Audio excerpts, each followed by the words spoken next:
मुली मुलांकरता मरतात, मुलं मुलींकरता मरतात. अरे मरावं आपल्या देशाकरता, आपल्या राष्ट्राकरता, आपल्या धर्माकरता मरावं. क्यों मरते हो बेवफा सनम के लिए, दो गज जमीन तक नहीं मिलेंगी तुम्हारे दफन के लिए. अरे मरना है तो मरो वतन के लिए, हसीना भी दुपट्टा फाड़ लेगी तुम्हारे कफन के लिए.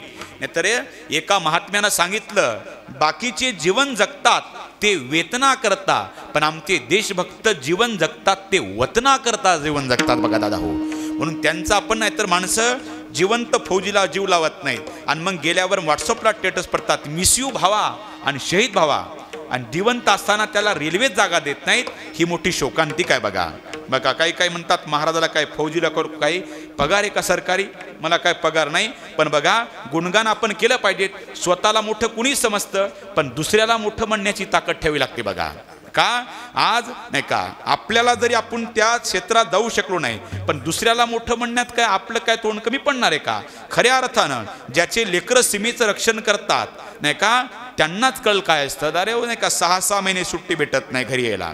म्हणून गुणगान केलं पाहिजे दादा हो. नाही तर तुम्हाला सांगतो बघा, माणसं नेहमी म्हणत असतात बघा, दंगा झाला बोलवा आर्मीला, लेकरू बोर मध्ये पडलं बोलवा आर्मीला, अतिरेकी घुसले पूर आला बोलवा आर्मीला. अरे मग 15 ऑगस्टला 26 जानेवारीला बोलवा नाही एखाद्या इंडियन आर्मीला, त्याच्या हातानं होद्या झेंडा वंदन. खऱ्या अर्थानं तिरंग्याची किंमत त्यांना आहे. अरे वाऱ्यामुळे नाहीतर सैनिकाच्या श्वासामुळे फडकतो आपला तिरंगा, याची जाण ठेवून आज गरजेचे आहे दादा हो. नाहीतर एक विचार करण्यासारखं होतं. बघा एक घडलेली घटना सांगतो तुम्हाला, माझे फक्त 5 मिनिटं राहिलेत. बघा 8:15 चालू झालं तर 9:15 पुढे 1 सेकंदही जाणार नाही मी. नाही का तुम्हाला चरित्र सांगतो. भगतसिंग, राजगुरू आणि सुखदेव ज्यांनी आपल्या भारतवर्षाकरता आपल्या प्राणाची आहुती दिली होती. तारीख होती 23 मार्च 1931 सालची घटना. लाहोरच्या सेंट्रल जेलमध्ये ज्यावेळेस भगतसिंग, राजगुरू आणि सुखदेव यांना फाशीची शिक्षा जाहीर झाली, त्यावेळेस एक चरणसिंह नावाचा वॉर्डन होता. तो पळत आला आणि त्यांनी बसलेल्या कैद्यांना सांगितलं, आताच्या आत्ता आपापल्या कोठडीत जा, वरून आदेश आलेत.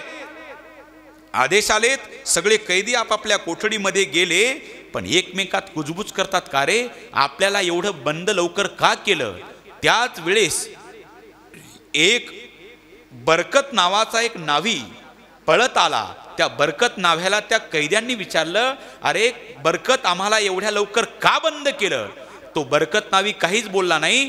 त्याच्या डोळ्यात ते अश्रू बोलले. त्यानं सांगितलं, अरे 3 क्रांतिकारी भगतसिंग, राजगुरू आणि सुखदेव या 3 क्रांतिकार्याला ठराविक वेळेच्या अगोदरच 12 तासानं फासावर जायचंय असं वरून आदेश आलेत. असं म्हटल्याच्या नंतर कैद्यांच्या डोळ्याला धारा लागल्या. पण एक पंजाबचा कैदी बरकत नाव्याच्या समोर आला आणि त्यानं हात जोडले, बाबा बरकत तू नावी आहे, पण तुझ्या समोर मी हात पसरतो का. 14 नंबरची कोठडी जिथे वीर भगतसिंग राहतात, त्यांची एखादी तरी वस्तू मला आणून दे, पेन, वही, पुस्तक, काहीतरी कपडा आणून दे. कशा करता. त्यांची वही, पुस्तक, पेन मी घेणार आणि मी माझ्या बायको मुलाला दाखवणार, बघा ही पेन भगतसिंगाची आहे, ही वही राजगुरूची आहे, हे कपडा सुखदेवाचा आहे. त्या क्रांतिकार्याची काहीतरी वस्तू घेऊन या. त्या 14 नंबरच्या कोठडीमध्ये जिथे क्रांतिकारी वीर भगतसिंग सिंहासारखे डोलत होते, त्या छोट्याशा 14 नंबरच्या कोठडीमध्ये तो बरकत नावी गेला. काही वस्तू गोळा केल्या, पण वस्तू वाटणार कोणाला, कैदी इतके होते. लकी ड्रॉ टाकल्या गेल्या, चिठ्ठ्या ज्याच्या नावानं वाटल्या गेल्या, वस्तूही वाटप झाल्या. पण ज्यावेळेस भगतसिंगाच्या त्या 14 नंबरच्या कोठडीमध्ये त्यांचे आवडते वकील प्राणनाथजी मेहता ज्यावेळेस त्यांच्याकडे गेले आणि वीर भगतसिंगाला म्हणतात, भगतसिंग तुम्हाला काय माहिती आहे का. काय अहो ठराविक वेळेच्या अगोदर तुम्हाला 12 तासानं फासावर जायचंय असं वरून आदेश आले. त्यावेळेस भगतसिंगाचा चेहरा प्रसन्न होता. त्यानं सांगितलं, प्राणनाथजी ते मला सांगू नका, एका प्रश्नाचं उत्तर द्या. तुम्ही मला दररोज लायब्ररीमधून दररोज नवीन पुस्तक वाचायला आणत होते, ते माझं पुस्तक नवीन वाचायला आणलं का नाही.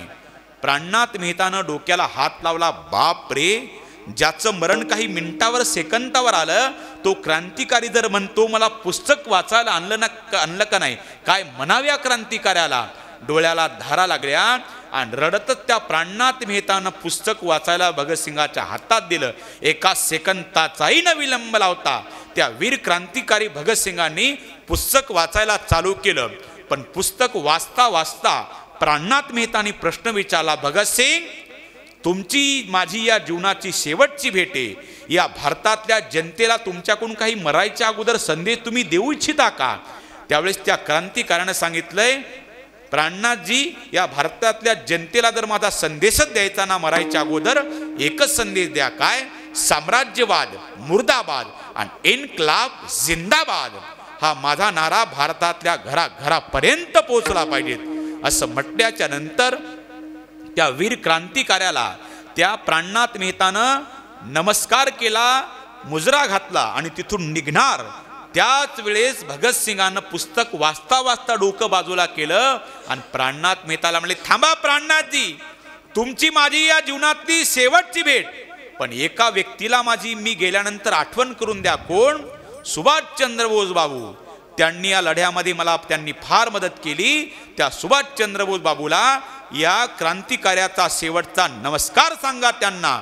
असं म्हटल्याच्या नंतर प्राणनाथ मेहताच्या डोळ्याला धारा लागल्या आणि त्या वीर क्रांतिकार्याला शेवटचा मानाचा मुजरा घातला आणि डोळ्या भरल्यानं प्राणनाथ मेहता तिथून निघून गेले.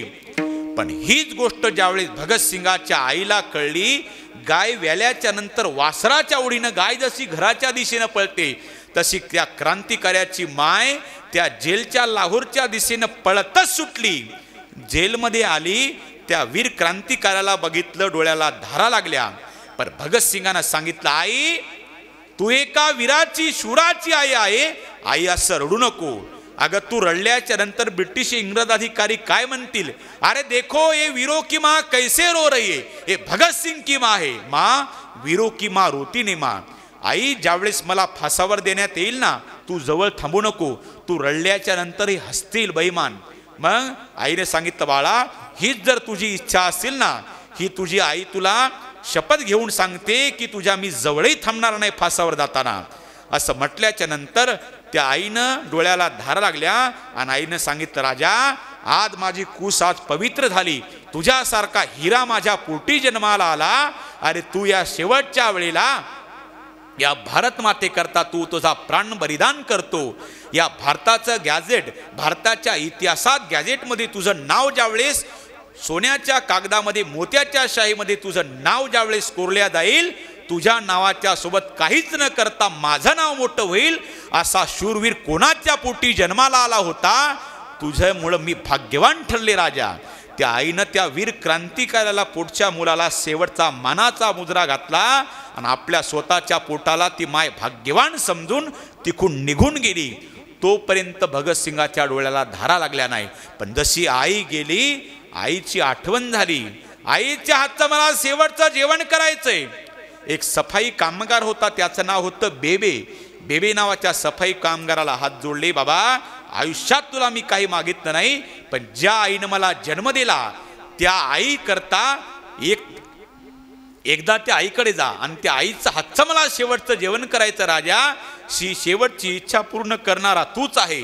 त्या क्रांतिकार्याचे शब्द त्याला एक अमृतासारखे वाटले आणि तो बेबे नावाचा सफाई कामगार भगतसिंगाच्या आईच्या दारात पळत गेला. आई साहेब, तुमचा वीर क्रांतिकारी भगतसिंग, त्यानं तुमच्या हातचं शेवटचं जेवण करायची इच्छा प्राप्त केली.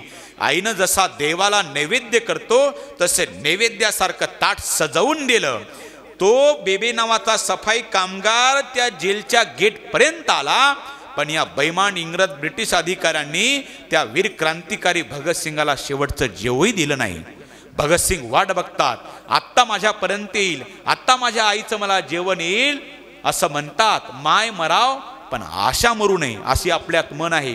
आज भगतसिंगाची माय जिवंत होती, पण आज भगतसिंगाची आशा मेली होती. माझ्या आईचं शेवटचं या बैमानांनी जेवणही करू दिलं नाही. आणि भगतसिंगाला वाटलं, जाऊ द्या, माझी जन्मदाती माय नसू द्या, पण ही भारत माता, धरती माता ही माझी माताच आहे. त्या वीर क्रांतिकार्यानं या धरती मातेला साष्टांग दंडवत घातला आणि डायरेक्ट आपल्या डोळ्याच्या असून जमिनीचा अभिषेक केला आणि व्यायाम करायला लागले.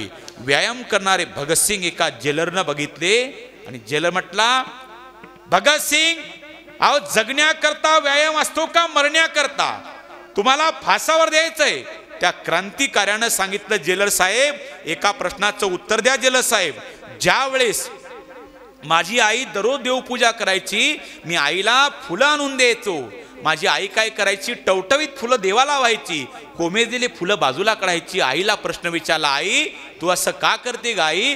माझ्या आईनं उत्तर दिलेलं जेलर साहेब फार मला गोड वाटलं म्हणून तुम्हाला सांगतो. माझ्या आईनं सांगितलं, अरे भगत, तुझी आई आणि तुझ्या आईचा देव कोमेजलेले फुलं स्वीकारत नाही, टवटवीत फुलं तुझ्या आईला आणि तुझ्या देवाला आवडतात. मग सांगा जेलर साहेब, ज्या माझ्या मातेच्या देवाला आणि माझ्या जन्मदात्या मातेला जर टवटवीत फुलं आवडत असतील, तर या भारत मातेकरता माझा मी प्राण समर्पित करतो. त्या भारत मातेच्या कुशीमध्ये जाताना मी सुकलेला चेहरा कसा नव जेलर साहेब, म्हणून मी व्यायाम करतो. त्या जेलरच्या डोळ्याला धारा लागल्या. सगळेच्या सगळे निघाले. तिन्ही क्रांतिकारी कैद्याच्या डोळ्याला धारा लागल्या. फासावर दिलेलं बघितलं. चरणसिंह नावाचा जो वार्डन होता, त्यानं 30 वर्षाच्या त्या ड्युटीमध्ये अनेक कैद्याला फासावर जाताना बघितलं. पण आज 3 महान क्रांतिकाराला, भारत मातेत जन्म घेणाऱ्या 3 क्रांतिकाराला फासावर जाताना बघितलं आणि त्याच्या डोळ्याला धारा लागल्या. आणि 1.5 तास उशीमध्ये हुमसून तोंड घालून 1.5 तास आपल्या खोलीमध्ये रडला. का? या 30 वर्षामध्ये अनेक जण मेले माझ्या समोर, पण आज माझ्यासारख्यानं 3 क्रांतिकार्याला फासावर जाताना बघितलं. किती मी दुर्दैवी आहे. असं उगत आपल्या देशाला भारत माता म्हटत नाही. अरे ये भारत कोई भूमि का टुकड़ा नहीं है, ये जीता जागता राष्ट्र पुरुष है. ये वंदन की धरती है, ये अभिनंदन की धरती है, ये अर्पण की भूमि है, ये तर्पण की भूमि है. यहाँ की नदी नदी हमारे लिए गंगा है, यहाँ का कंकर कंकर हमारे लिए शंकर है.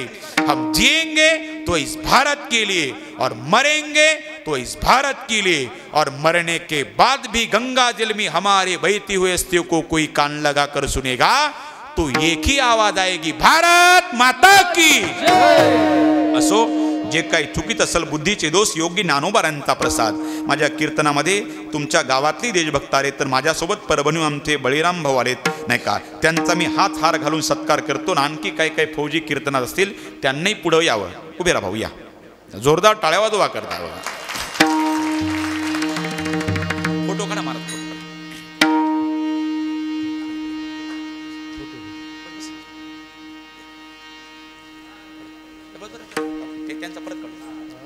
सुरेश महाराज मोठे, विष्णुपंत गीते,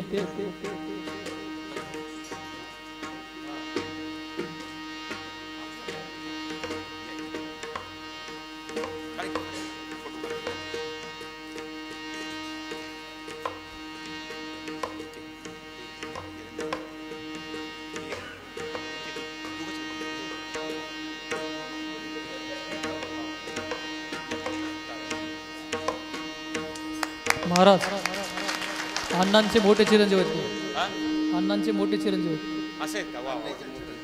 जोरदार टाळ्या वाजवा बघा यांच्याकरता. खऱ्या अर्थानं बरं का. म्हणून कदाचित जे काही चुकीत असेल ते माझ्या बुद्धीचे दोष योग्य ज्ञानोबारांचा प्रसाद. झालेली सेवा आमच्या संतराम अण्णाच्या चरणी नतमस्तक होतो.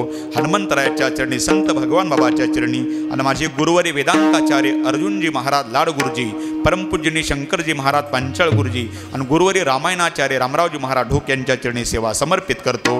आमच्या भजनानंद संतराम अण्णा यांनी आयुष्यभर भजन केलं, म्हणून आपणही 2 मिनिटं रामकृष्णारी भजन म्हणून सगळेच उपस्थित आहेत. मृदंगाचार्य महाराज, आमचे हार्मोनियम वादक बाबा, आता नावं काही ते माहीत नाहीत, आमचे मनोहर महाराज दादा असतील नाहीत का, डाबेकर असतील, आमचे गीते महाराज, आता नावं मला काही ध्यानात येणार बरं का, आमचे राम महाराज असतील, तुम्हाला नमस्कार. इकडे काही सगळे चेहरे परिचयाचे येत आहेत नाही का. आणि इकडे आमचं यूट्यूब चॅनल संत भगवान बाबा यूट्यूब चॅनल बरं का, आमचे श्रीनाथ भाऊ मुंडे असतील, त्यांच्याही यूट्यूब चॅनलला हे सगळे कीर्तनं दिसतात, सगळे परमार्थिक, म्हणून त्यांनाही मी धन्यवाद देतो नाही का. नाहीतर कॅमेरे आपण बघता पिक्चरमध्ये वापरल्या जातात नाही का, पण हा कॅमेरा भाग्यवान कॅमेरा आणि कॅमेरावाला पण भाग्यवान आहे, कारण की त्या कॅमेरा शब्दातच काय आहे, शब्द बघा, क्या मेरा. कॅमेरा उपदेश करतो, अरे क्या मेरा सब कुछ तुम्हारा. म्हणून त्यांनी परमार्थ करता गोड सर त्यांनी त्यांचं यूट्यूब चॅनल त्यांच्याही चॅनलला सबस्क्राईब करा.